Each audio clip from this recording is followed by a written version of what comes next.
Today we're in South Hadley, Massachusetts, and we're going to take another look at the Sahai Canal because there's so much that can be looked at, and we're going to see one of the few places where you can actually see the canal bed towards the midsection of it. The southern section you can't see anything, but you can see the locks.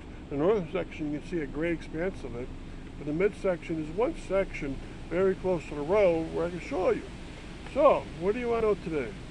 So, what are some things you can show us with the South Hadley Canal? Oh, I'm going to show you how wide it was, how deep it was, how to get down there in a special path, and I'm going to tell you something about the workers that were along it to help transport the boats upwards. Okay, so we're going to have a great time doing this.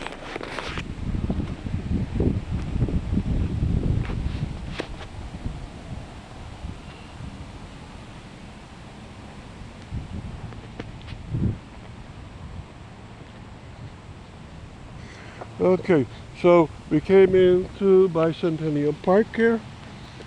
All right, you can park right here. You can get down this road here, Canal Street. And what you're going to see along the way, there's a memorial stone to Mark Kuzma, who died in Vietnam. And he's memorialized here along the canalway because he loved this river. He used to come down here a lot. He also has a memorial stone in the South Hadley Falls Cemetery.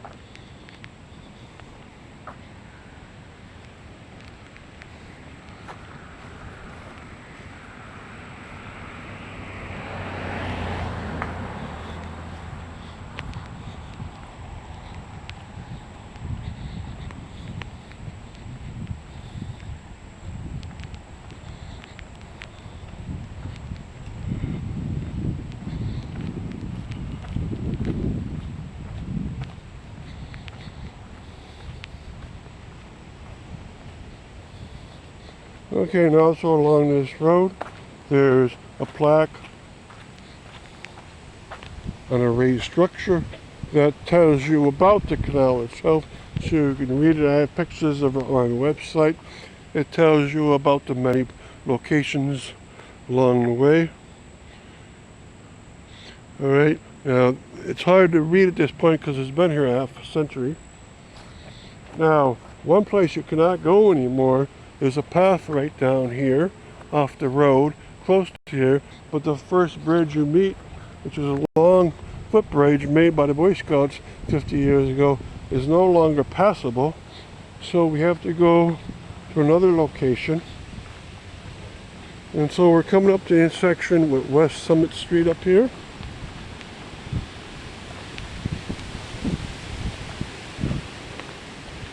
And we're walking in on an extension of Canal Street.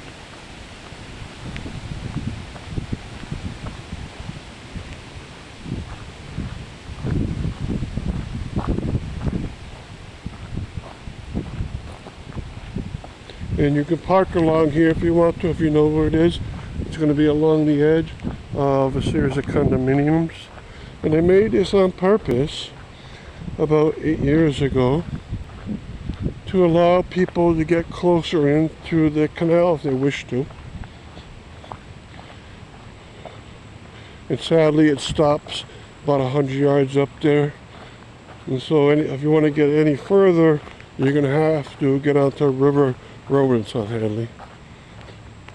Okay, now we can see down and through the woods. I can start to see the river a bit.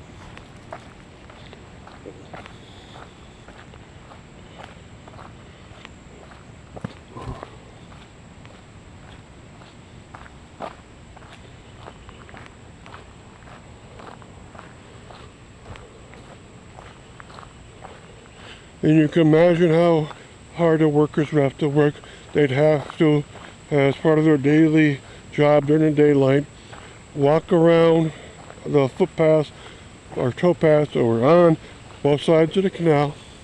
And some would have to be on the boats, helping the boats navigate through. Some would be on the side of the towpath pulling along. Now you see a footpath down here. This is where we go. It's all cleared out. So we go downhill through here.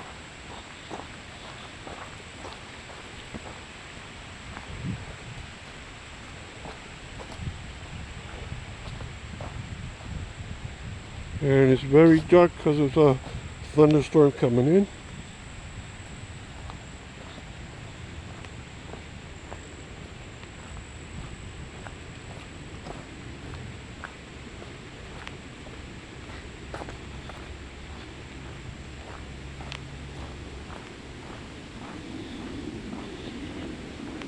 And the first thing you meet is a path that you can take, and we may take a bit of it later. You can see there's a footbridge there. There's three here. There's another one right here that goes over the canal. Okay, the towpath would have been right up on this side and this side. And then I'll show you where the canal bed is. The canal bed is right here. Sometimes in the wet seasons of April, May, and October, you can see the filled up water in here. But that is the canal. It was 16 feet wide, about 6 feet deep, and 2.5 miles long. And then on the other side, you can see it over here. Okay, it goes up through there. And then the next thing you're going to meet, since that's the canal, on either side there would have been towpaths, up and up the towpath on both sides, or 2.5 miles, just like the canal.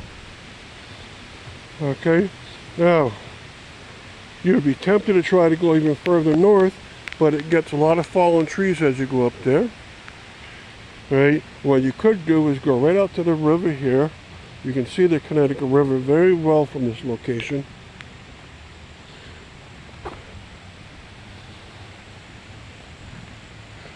Okay, and you can see the fallen trees over here.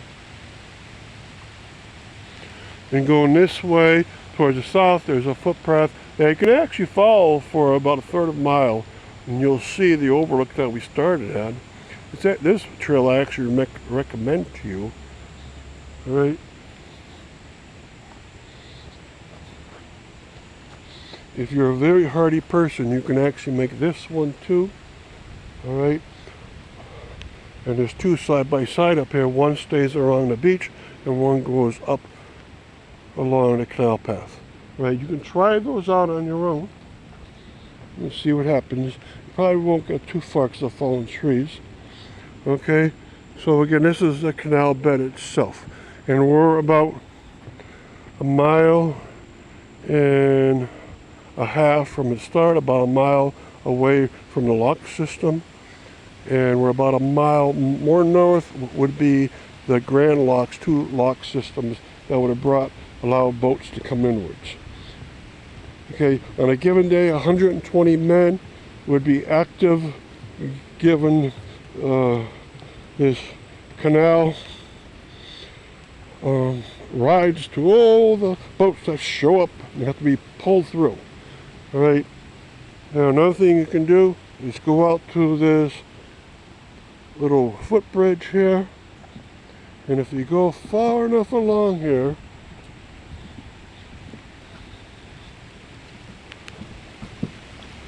you can actually start to see some of the bed again. Okay, but if you go further up there's the broken bridges up there, the longest bridge of all. Okay, so to get back, you always make sure you go up the path that you came in on the extension of Canal Street, which you can park on anyways. So you can just start there and come on down. And you can explore any one of these internal wood paths, see what they do. And you can even go on the extension further up, you won't see much. And remember to explore River Road, because along, if you're driving north along its left side, the canal is quite visible, especially during the wet seasons like I told you. And the way back is uphill and back either to this parking lot or to the one at the Ted Bilsey Overlook area or Bicentennial Park. Okay. So you can see we're coming to the entrance, and with that, I hope you check it out as much as possible. If you like nature, a lot of nature around. Right, light hiking, that's okay too. Thank you.